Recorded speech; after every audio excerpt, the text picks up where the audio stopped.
예배 자리에 오신 여러분 환영합니다. 저희 같이 인사할까요? 서로 마주면서 인사해 주세요.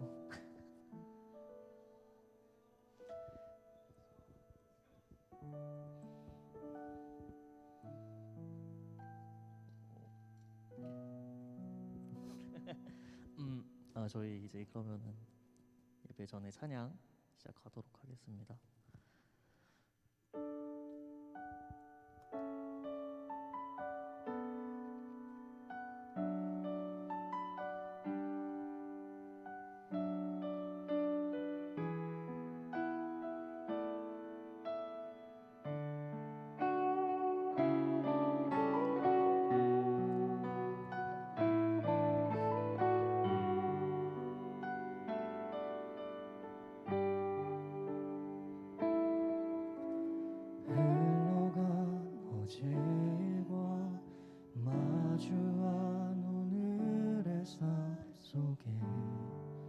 내 주는 계시네.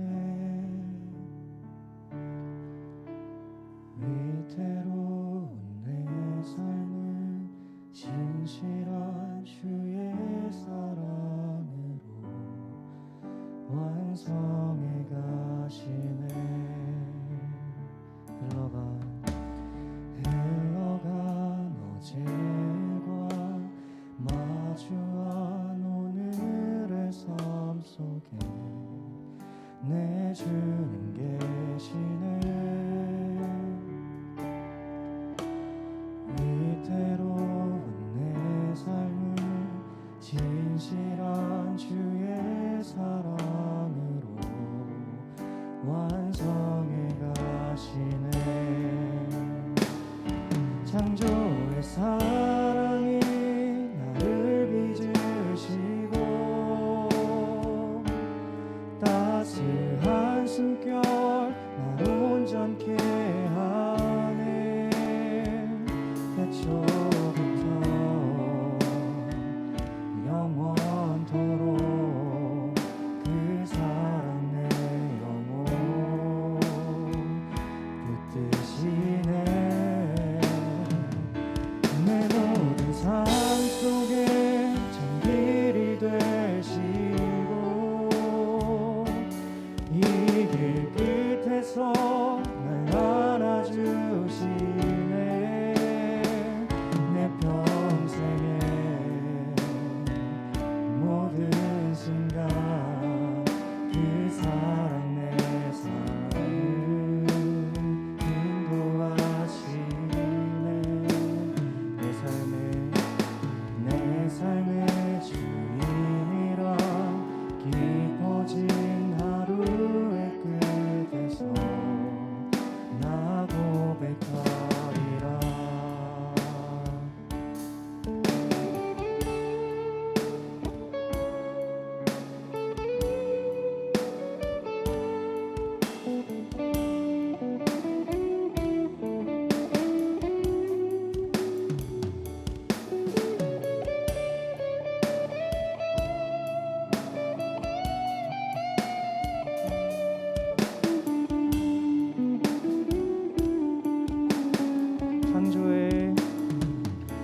창조의 사랑이 나를 빚으시고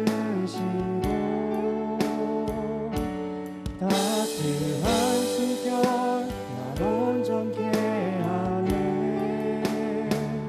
태초부터 영원토록 그 사랑 내 영혼 붙드시네. 내 모든 삶 속에 참길이 되시고 이 길 끝에서 날 안아주시네. 내 평생에 모든 순간 그 사랑 내 삶을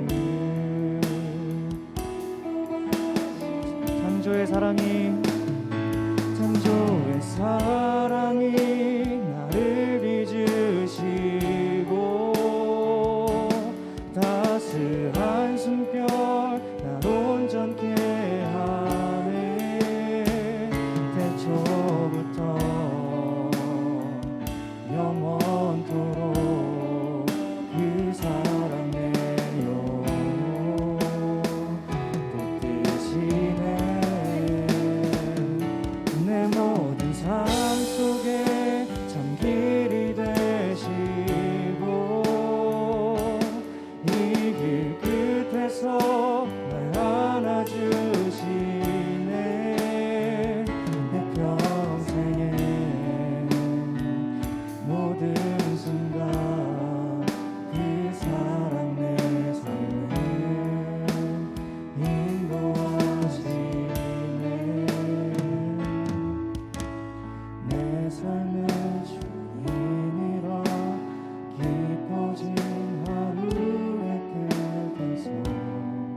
삶의 주인이라 내 삶의 주인이라 깊어진 하루의 끝에서 나 고백하리라.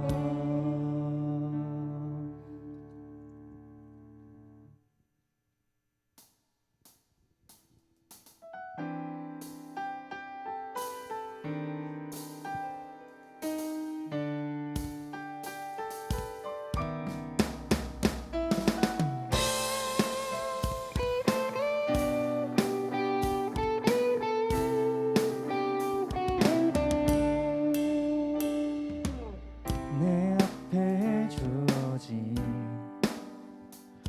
내일의 삶을 살다가 보면 그곳에 날 향한 계획 섭리가 있다네.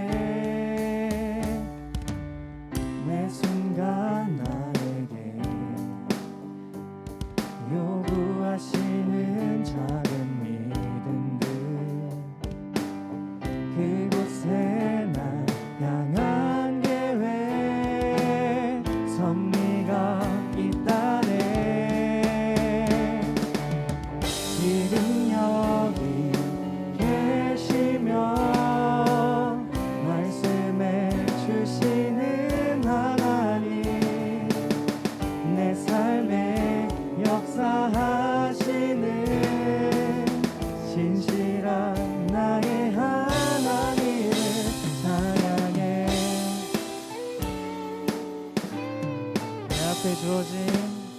내 앞에 주어진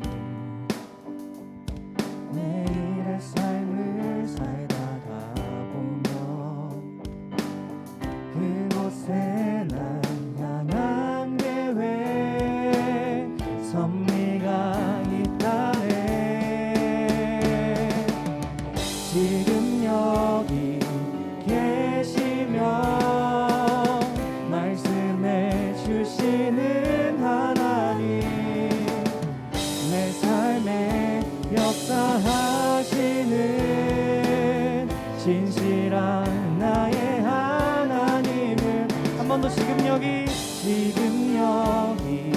계시며 말씀해 주시는 하나님 내 삶에 역사하시는 진실한 나의 하나님을 찬양해. 변함이 없는 영원한 그 사랑 어두운 내 삶의 빛으로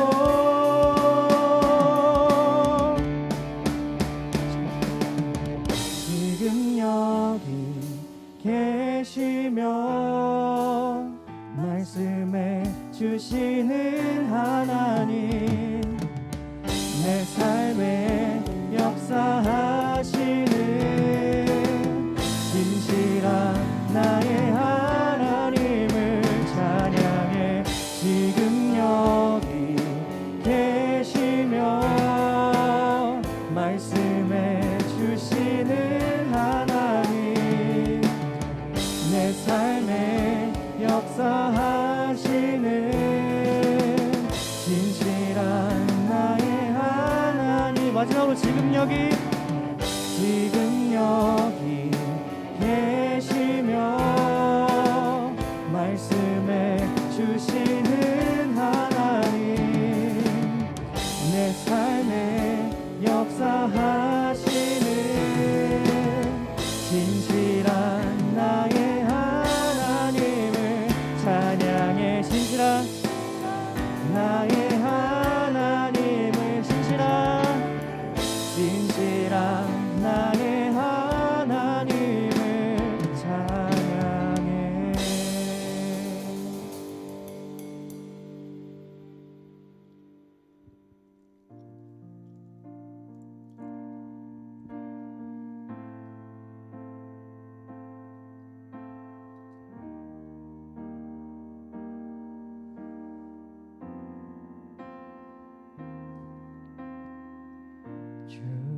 주께서 주신 모든 시간 헛된 것 없네. 그 어느 것도 주의 뜻 알기 어려워도 이유 있음을 하기 원해. 나의 모든 걸음이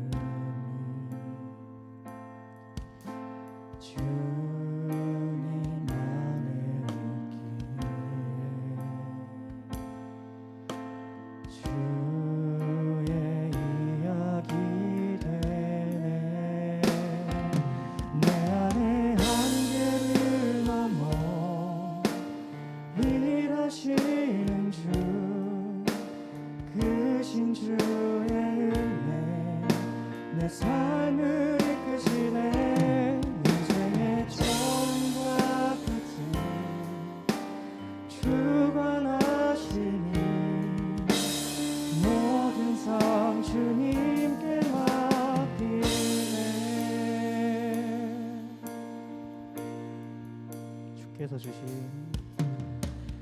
주께서 주신 모든 시간 헛된 것 없네.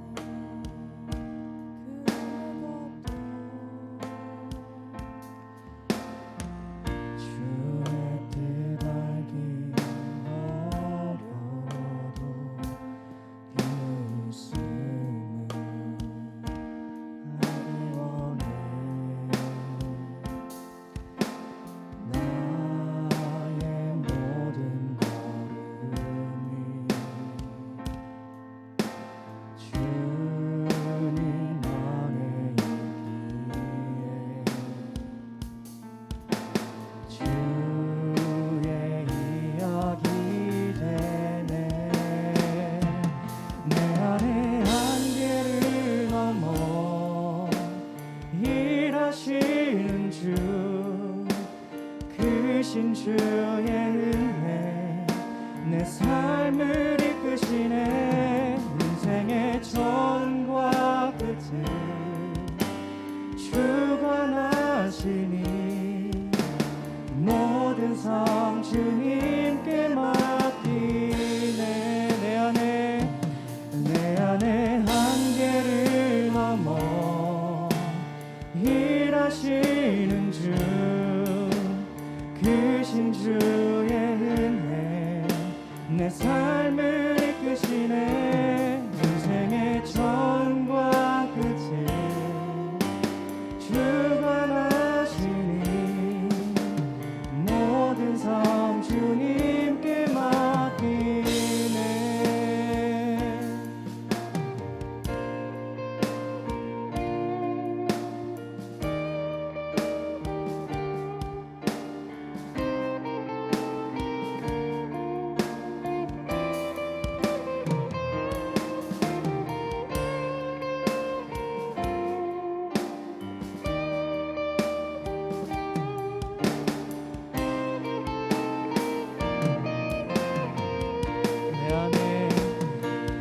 내 안에 한계를 넘어 일하시는 주, 크신 주의 은혜 내 삶을 이끄시네. 인생의 처음과 끝을 주관하시니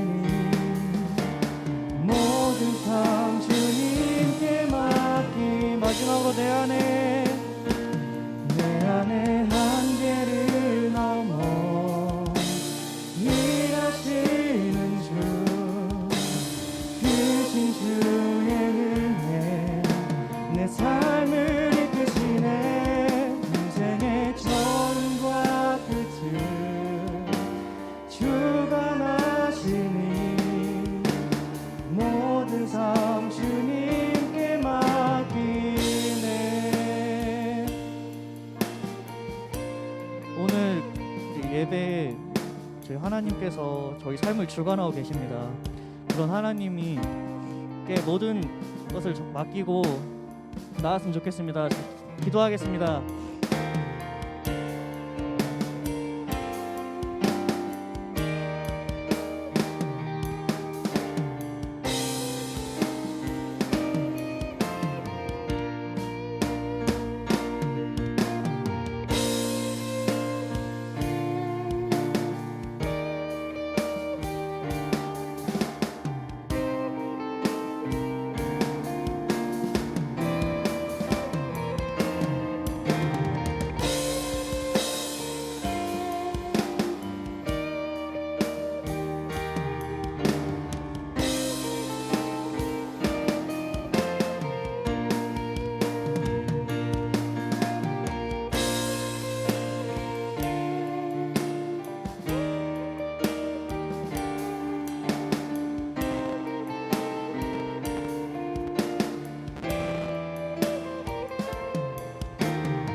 사랑하는 하나님, 오늘도 저희가 이 자리에 모여 함께 예배드리게 하여 주심에 감사드립니다. 저희가 한 마음으로 하나님만 바라보며 기도드리고 예배드리게 하여 주옵소서. 하나님, 코로나 바이러스가 많은 사람들을 힘들게 하고 있습니다. 많은 청년부의 지체들이 코로나 바이러스에 확진되고 있습니다. 아직 확진되지 않은 지체들을 바이러스로부터 지켜주시고 이미 확진됨으로 인해 어려움을 겪는 지체들을 주님 도와주옵소서. 그들에게 은혜 부어주시고 혹시 몸이 많이 아프다면 몸이 속히 회복될 수 있도록 하나님께서 은혜 부어 주옵소서. 하나님, 이 시간 저희 청년부 하나 되어서 온전히 하나님께만 영광 돌려드리고 하나님께서 기뻐하시고 원하시는 예배를 드리게 하여 주옵소서. 저희의 모든 마음과 생각을 주님께서 주장하여 주시고 이 예배의 시작부터 끝까지 주님께서 붙들어 주옵소서. 한 사람 한 사람의 마음을 하나님께서 만져주시고 한 사람 한 사람을 만나 주옵소서. 이 시간 말씀 전하시는 전도사님께 하나님 은혜 부어주시고 지혜를 주시고 담대함 주셔서 하나님의 말씀을 전하시는데 부족함이 없도록 하나님 붙들어 주옵소서. 하나님의 말씀만이 올바로 전해질 수 있도록 또 그 말씀이 예배드리는 저희 청년부 모든 지체의 마음에 새겨지게 하여 주옵소서. 절대로 그냥 듣고 흘려버리는 말씀이 되지 않게 하여 주옵소서. 저희가 이 자리에서 하나님께 기도드리고 예배드릴 수 있는 것은 전적인 하나님의 은혜입니다. 정말 감사합니다, 주님. 이 모든 말씀 살아계신 예수 그리스도의 이름으로 기도드렸습니다. 아멘.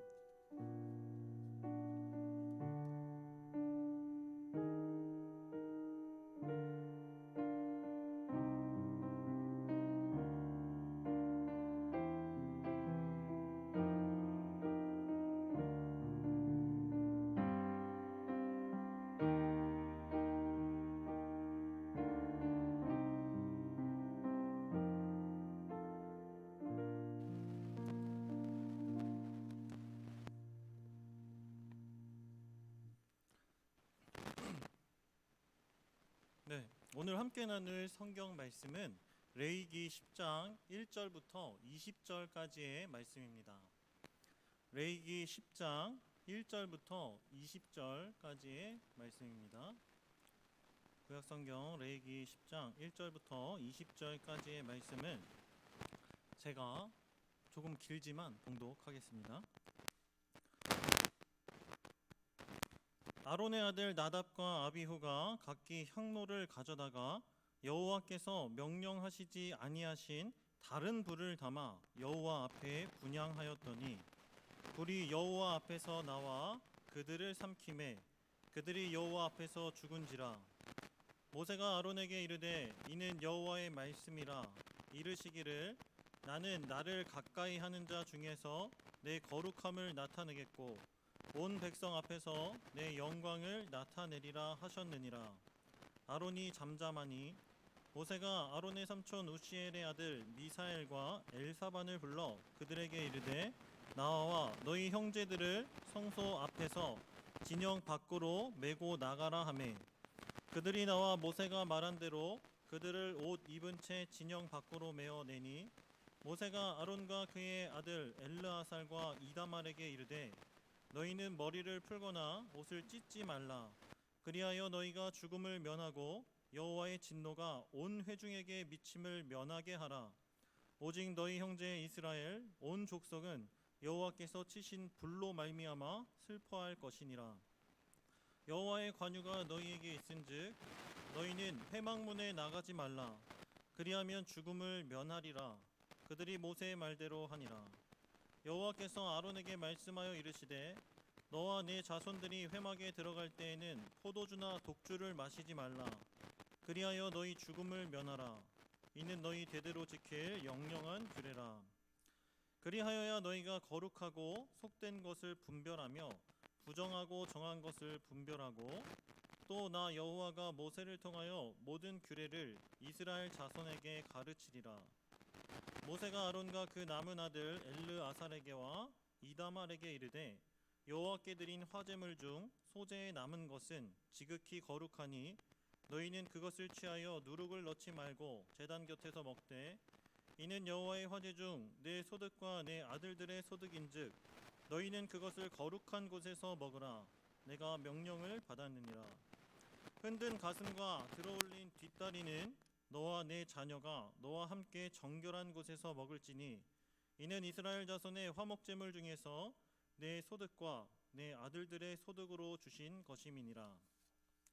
그 들어올린 뒷다리와 흔든 가슴을 화제물의 기름과 함께 가져다가 여호와 앞에 흔들어 요제를 삼을지니 이는 여호와의 명령대로 너와 내 자손의 영원한 소득이니라.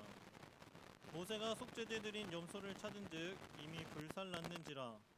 그가 아론의 남은 아들 엘르아살과 이다말에게 노하여 이르되 이 속죄 제물은 지극히 거룩하거늘 너희가 어찌하여 거룩한 곳에서 먹지 아니하였느냐.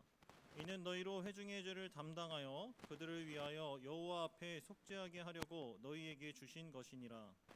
그 피는 성소에 들여오지 아니하는 것이었으니 그 제물은 너희가 내가 명한 대로 거룩한 곳에서 먹었어야 했을 것이니라. 아론이 모세에게 이르되 오늘 그들이 그 속죄제와 번제를 여호와께 드렸어도 이런 일이 내게 임하였거늘 오늘 내가 속죄 제물을 먹었더라면 여호와께서 어찌 좋게 여기셨으리요. 모세가 그 말을 듣고 좋게 여겼더라. 아멘. 네, 사랑하는 프라우스 공동체 여러분 반갑습니다. 한 주간 잘 지내셨나요? 네, 지난주 우리는 마이크를 하나 준비해 주시면 제가 마이크를 들고 하겠습니다. 여기는 꺼주시고요.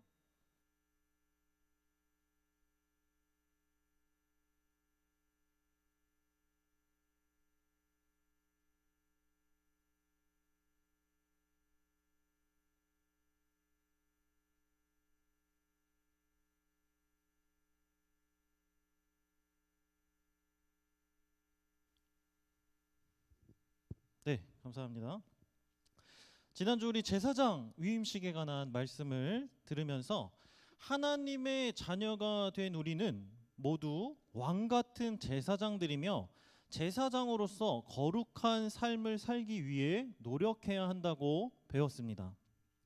한 주간 삶 속에서 세상과 하나님 나라를 연결하는 왕 같은 제사장으로서 그 책임과 의무를 잘 감당하고 거룩하기 위해 힘쓰셨나요? 오늘 본문은 제사장의 사명과 그 책임의 무게가 얼마나 무거운 것인가를 생각하게 합니다. 제사장의 책임이 얼마나 무거운가를 생각하게 합니다. 왜냐하면 제사장직을 수행하던 아론의 두 아들이 하나님의 심판을 받아 목숨을 잃었기 때문입니다. 오늘 우리는 본문 말씀을 통해 우리에게 말씀하시는 하나님의 생각과 뜻이 무엇인지 함께 생각해 보겠습니다. 레위기 9장 말씀에서 모세와 아론이 하나님의 명령대로 제사장 위임식을 잘 마치고 백성들 앞으로 나와서 이렇게 축복하자 하나님은 하늘에서 불을 내려 하나님의 영광을 나타내셨습니다. 하나님의 불이 제단 위에 번제물과 기름을 태운 것입니다. 이것은 하나님이 이스라엘 백성들과 함께 하시며 그들을 축복하시겠다는 언약의 의미였습니다. 제사장 위임식을 흡족하게 받으신 것이었죠. 그런데 곧바로 다음 장인 오늘 본문 10장 말씀에서 곧바로 1절 말씀에서 비극적인 사건이 발생합니다. 아론의 두 아들인 나답과 아비후가 성소에서 하나님께 다른 불을 분향하여 그 벌로 불에 타 죽임을 당한 것입니다. 레위기 10장 1절과 2절 말씀입니다. 아론의 아들 나답과 아비후가 각기 향로를 가져다가 여호와께서 명령하시지 아니하신 다른 불을 담아 여호와 앞에 분향하였더니 불이 여호와 앞에서 나와 그들을 삼키매 그들이 여호와 앞에서 죽은지라. 1절 말씀에서 아론의 두 아들이 하나님께 심판을 받은 이유는 불을 담는 향로에 하나님이 명령하지 않으신 다른 불을 담았기 때문이라고 말씀합니다.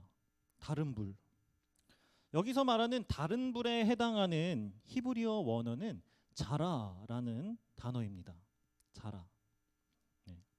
이 단어는 같은 본문인 레위기에서 허락되지 않은 금지된이라는 뜻으로 사용되었습니다. 그 말은 나답과 아비후가 하나님께 드린 불은 허락되지 않은 금지된 불이라는 것입니다. 허락되지 않은 금지된 불. 그렇다면 이들이 분향한 허락되지 않은 불은 어떤 불이었기에 하나님께 심판을 받은 것일까요? 허락되지 않은 불에 대해 학자들은 다양한 분석과 의견을 제시합니다. 저는 학자들의 의견을 크게 4가지로 정리해봤습니다. 첫째로, 향로의 불은 성막들 제단 위에서 피운 불에서 가져와야 되는데 아론의 두 아들이 다른 곳에서 불을 가져왔다는 의견입니다. 둘째로, 향로의 불은 항상 아침과 저녁에 피워야 하는데 불을 분향해야 할 정해진 시간을 지키지 않았다는 의견입니다.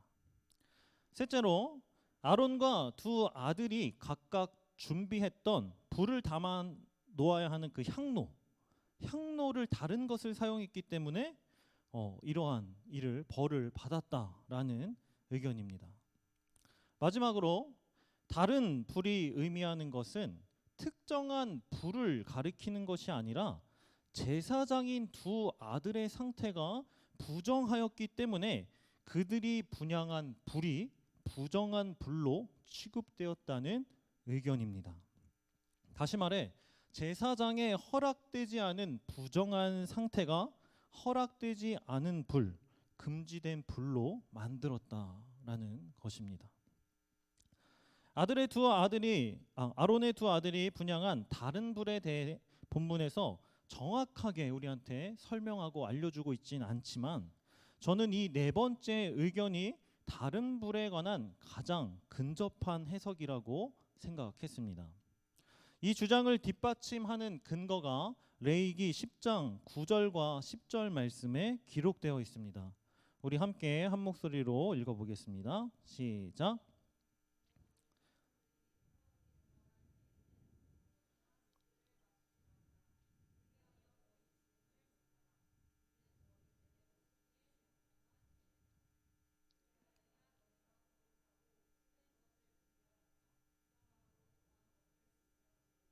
네. 아론의 두 아들이 죽은 뒤에 하나님은 모세가 아닌 아론에게 직접 나타나서 말씀하셨어요. 음성으로 말씀하셨습니다. 제사장들이 회막에 들어갈 때에는 포도주나 독주를 마시지 말라. 그런데 여기 8절부터 11절에 기록된 제사장들을 위한 이 하나님의 명령은 앞서 기록된 나답과 아비후의 죽음에 관한 이야기와 그리고 그 이후에 이어지는 말씀인 아론과 남겨진 두 아들에 관한 이야기와는 이야기의 흐름상 매끄럽지 않은 느낌을 줍니다. 1절부터 7절까지의 말씀, 그 내용이 곧바로 12절부터 20절까지 이어져야 이야기의 흐름이 매끄러운데 갑자기 중간에 하나님이 아론에게 나타나 말씀하시면서 제사장들이 회막에 들어갈 때는 꼭 이러한 점을 주의하라고 설명하고 계신 것입니다.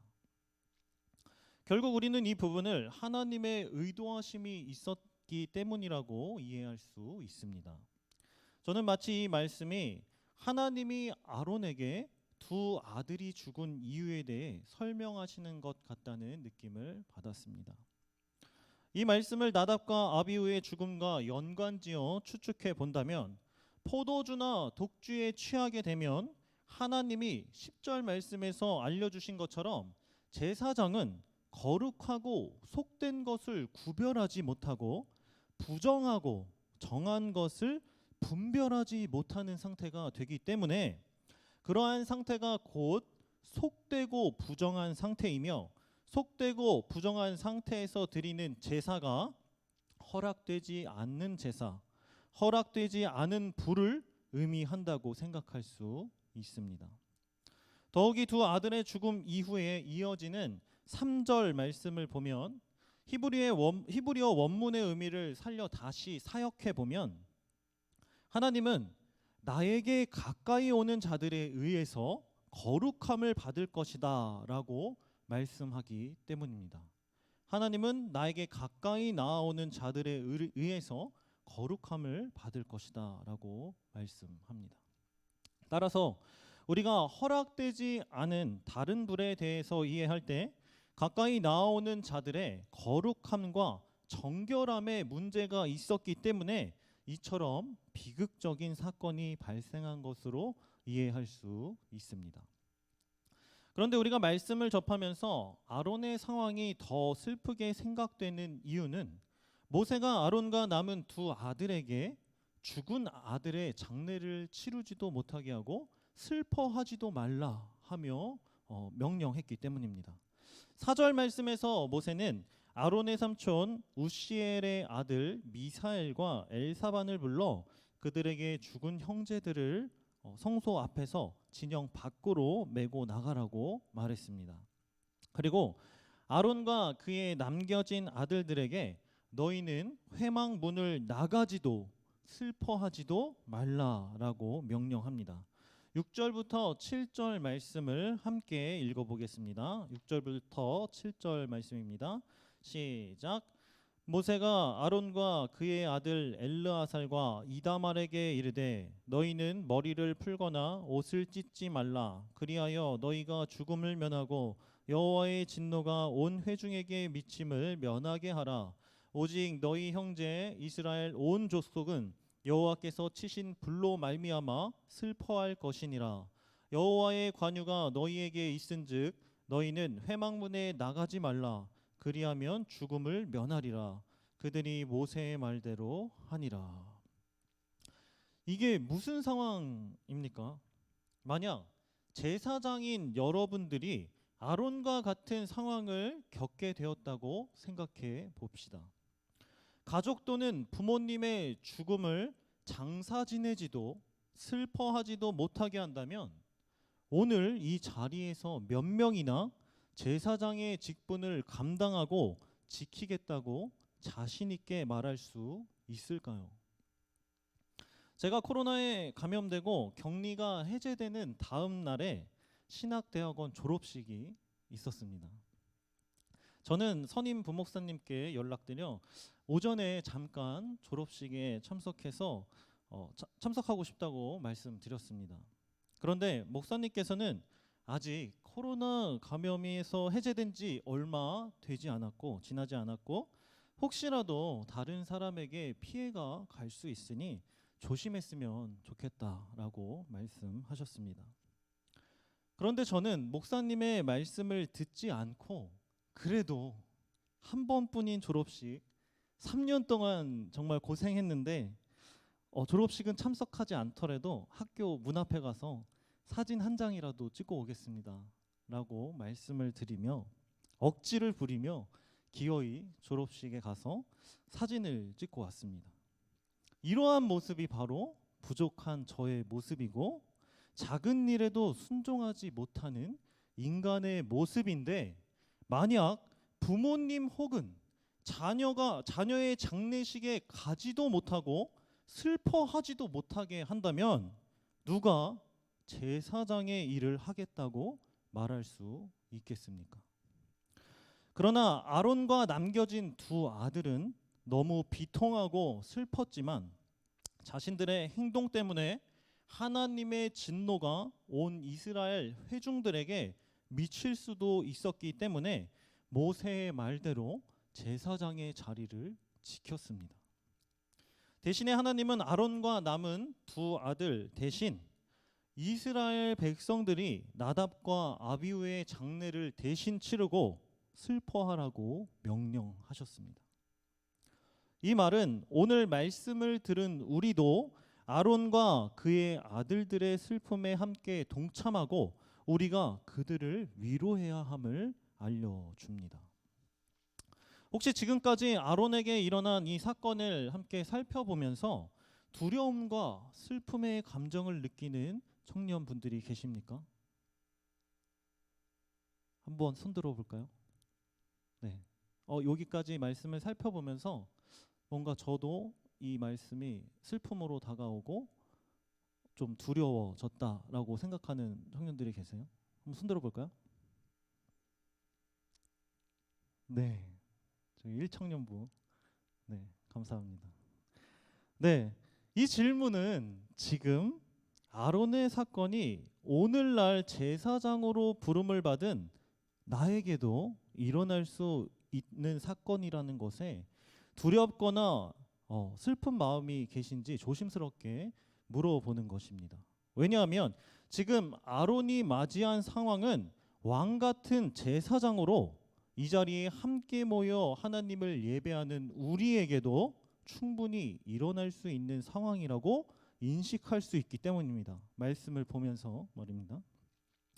그래서 우리는 깊이 생각해 봐야 합니다. 나는 제사장으로서의 삶을 진지하게 살아내고 있는지, 하나님의 말씀을 깊이 묵상하고 고민하고 나아가고 있는지를 깊이 생각해 보시길 바랍니다. 그런데 우리가 이 비극적인 상황을 더 깊이 이해하기 위해서는 죽음을 당한 장본인이 아닌 죽임을 당하는 모습을 지켜보고 두려움과 슬픔에 빠져 있는 가족의 입장이 되어야 본문의 상황이 얼마나 처참한 상황인지를 이해할 수 있습니다. 왜냐하면 그 두려움과 슬픔의 몫은 남겨진 가족들이 감당하고 극복해내야 될 몫이기 때문입니다.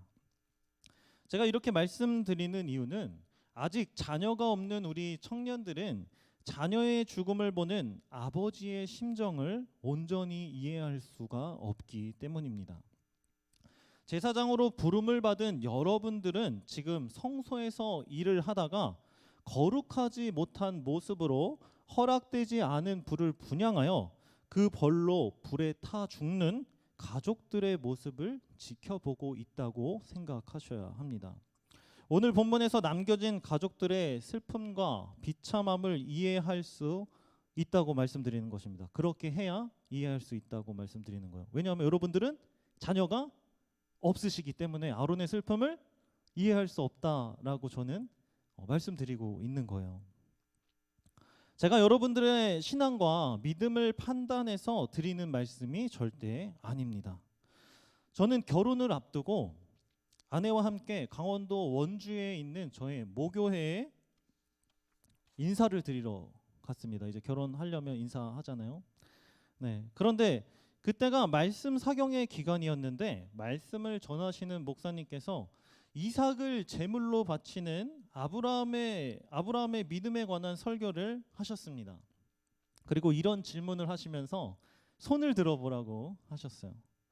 혹시 지금 이 예배에 참석하고 있는 성도님들 중에 아브라함이 아들 이삭을 바친 것처럼 자녀를 제단 위에 묻고 칼로 내리쳐 하나님께 제물로 바칠 수 있는 분이 계신다면 손을 들어 보시길 바랍니다. 라고 질문하신 것입니다. 네, 저희도 한번 이 질문에 손을 들어볼까요? 네, 혹시 저는 나는 아들을 제물로 바칠 수 있을 것 같다.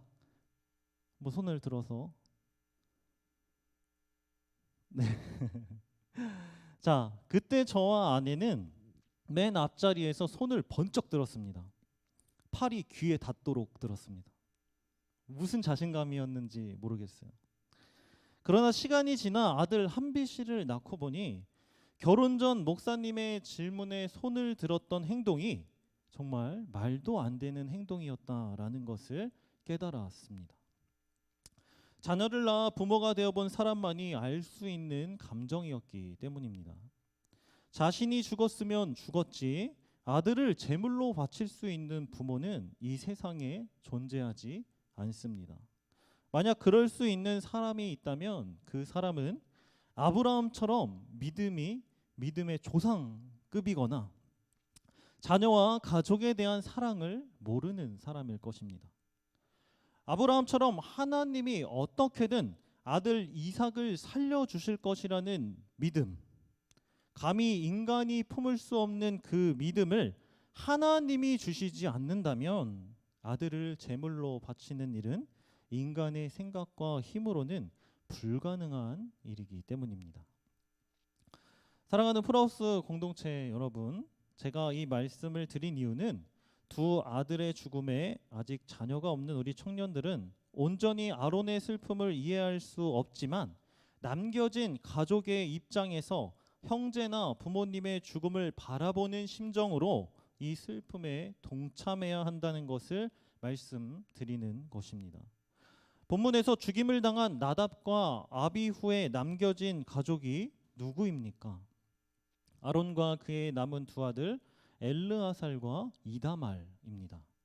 오늘 우리는 아론과 남겨진 가족들의 슬픔에 동참하여 이 비참한 상황을 통해 우리에게 주시는 하나님의 뜻과 생각이 무엇인지 생각해야 합니다. 저는 이번 주 월요일부터 오늘 말씀을 준비하기까지 개인적으로 불에 타 죽은 두 아들의 죽음을 지켜보면서 아무 말 없이 침묵하는 아론과 가족들의 마음이 어떠했을까라는 질문이 머릿속에서 떠나질 않았고 온종일 장례식에 참석한 사람처럼 숙연해지고 슬펐습니다. 그리고 자식을 잃은 비통함 속에서도 올바르게 제사 규정을 실행해야 하는 제사장의 사명과 책임의 무게가 얼마나 무거운 것인지를 깊이 생각할 수 있었습니다.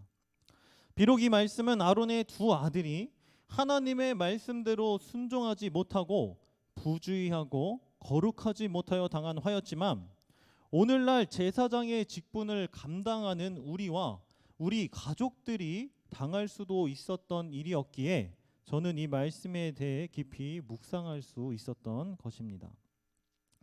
하나님은 모세를 통해 나답과 아비후의 사망 이후에도 제사장들이 지켜야 할 규례와 명령을 계속해서 전하게 하셨습니다. 본문 12절부터 15절까지의 말씀은 하나님이 모세를 통해 명령하신 제사장의 몫으로 주어지는 소제물과 화목 제물에 대한 규정을 설명합니다. 아마도 조금 전에 일어난 일을 생각했을 때 아론과 남은 두 아들 엘르아살과 이다말은 이전보다 더 엄격하게 규례를 지켜야 한다고 생각했을 것입니다.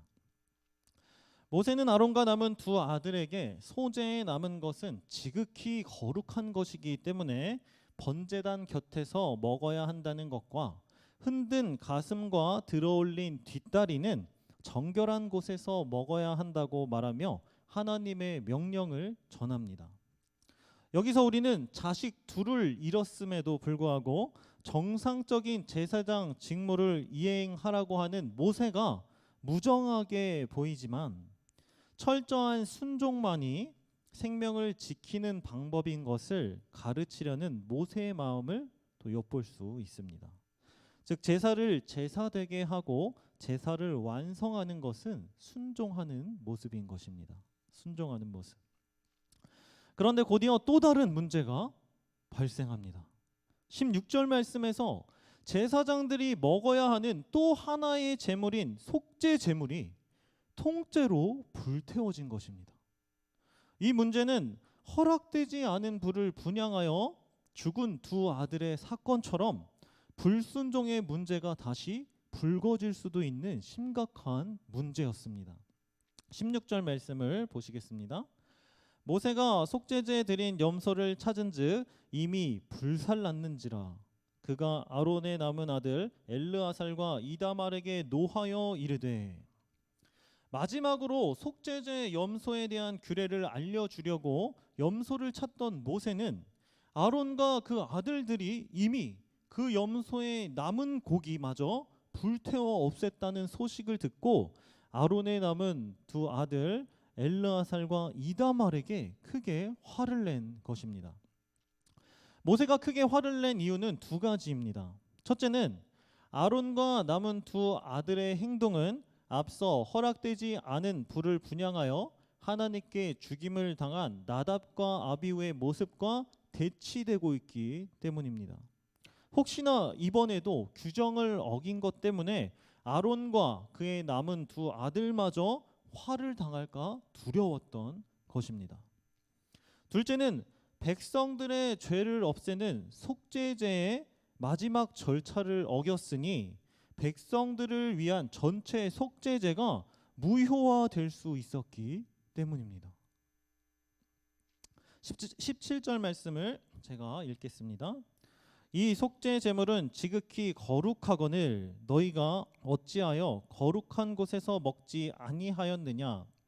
이는 너희로 회중의 죄를 담당하여 그들을 위하여 여호와 앞에 속죄하게 하려고 너희에게 주신 것이니라. 제사장이 속죄제 고기를 먹는 이유는 단지 제사장의 몫으로 남겨서 먹는 것에 그치지 않고 제사장이 속죄제 고기를 먹으면 제사장이 회중의 죄를 담당하게 되기 때문에 백성들이 죄를 용서받을 수 있게 된 것입니다. 백성들의 죄와 제사장이 연관이 있게 하시려고 하신 거예요. 제사장이 제사 드리는 행동과 그 모든 일들이 백성들과 상관이 없는 일이 되어버리면 안 되는 것이죠.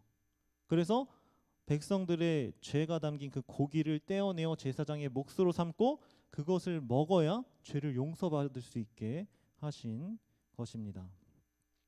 쉽게 설명하면 죄의 고백이 안수를 통해 동물한테 이제 전가되잖아요. 전가되면 속죄제 고기는 죄로 더럽혀진 상태가 됩니다. 죄가 전가된 죄물은 그 죄 오염이 심각하므로 밖에서 태워 그 죄를 없애버려야 했고 제사장들은 속죄제 고기 일부를 자신들의 몫으로 남겨 그것을 거룩한 곳에서 먹어야 했습니다. 죄가 전가된 고기의 일부를 제사장들의 몫으로 남겨 감사와 기쁨 가운데 섭취해야 백성들의 죄를 제사장들이 담당하게 되는 것이고 그래야 백성들의 죄가 완전히 없어질 수 있었던 것이죠. 즉 아론이 하나님의 명령과 규례대로 행하지 않으면서 속죄제를 다 태워버린 행동은 제사장으로서 백성들의 죄를 담당하지 못한 죄가 될 수도 있었고 하나님의 명령을 어긴 불순종의 죄가 될 수도 있었을 만큼 심각한 문제의 그런 일을 저질렀던 거예요. 그런데 이러한 행동은 아론이 하나님의 명령에 순종하지 않으면서까지 고기를 남기지도 또 먹지도 않고 모두 태운 이유이기도 합니다. 아론이 고기를 먹지 않고 모두 불사른 이유는 허락되지 않은 불을 분향하여 죽은 두 아들의 죽음에 자신의 잘못과 책임이 있다는 것을 잘 알고 있었기 때문입니다. 19절 말씀입니다. 아론이 모세에게 이르되 오늘 그들이 그 속죄제와 번제를 여호와께 드렸어도 이런 일이 내게 임하였거늘 오늘 내가 속죄 제물을 먹었더라면 여호와께서 어찌 좋게 여기셨으리요. 아론은 두 아들의 잘못에 대한 죄책감과 슬픈 마음을 갖고 있는데 만약 그가 백성의 죄를 담당하는 속죄제 고기를 기쁨으로 먹는다면 그것은 하나님께서도 기뻐하지 않으시는 일이 될 것이라고 생각한 것입니다. 이 말을 들은 모세도 아론의 말을 좋게 여기며 제사장 위임식 이후 첫 공식적인 제사의 내용을 다룬 말씀이 끝을 맺습니다. 모세가 좋게 여겼다라고 하는 말은 하나님의 대언자인 모세를 통해 하나님도 그 상황을 좋게 여기셨다라고 우리들은 생각할 수 있는 것이죠. 여기까지 본문을 살펴보면서 저는 아론이 처한 슬픔에서 위로를 얻을 수 있었습니다. 그 이유는 하나님도 아론의 슬픈 마음과 상황을 이해하고 계셨기 때문입니다. 비록 아론은 하나님의 규례대로 순종하지 않았지만 그 의도가 하나님을 업신여기거나 소홀히 하려는 태도가 아닌 것을 하나님도 알고 계셨던 것입니다. 그리고 하나님은 자식의 죽음 앞에서 하나님을 원망하지 않고 이토록 무거운 제사장의 짐을 잘 감당할 수 있을까 하는 저의 두려움마저도 해결해 주셨습니다. 왜냐하면 하나님께서는 오늘 말씀을 통해 아버지 되시는 성부 하나님의 슬픔을 생각할 수 있게 해주셨기 때문입니다.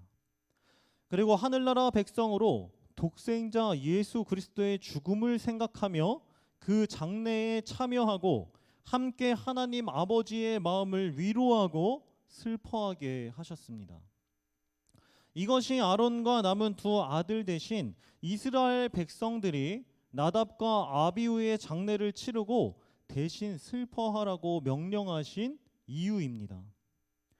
하나님은 오늘 아론과 남은 두 아들의 슬픔에 진심으로 동참한 우리에게 아무 죄 없는 성자 하나님이신 예수님을 우리의 죄 때문에 속죄 제물로 십자가에 달아 죽이셔야만 했던 하나님 아버지의 아픔과 슬픔까지 생각할 수 있도록 인도해 주셨습니다. 세상 그 어떤 부모가 자식의 죽음 앞에서 태어날 수 있겠습니까? 하나님도 마찬가지셨습니다.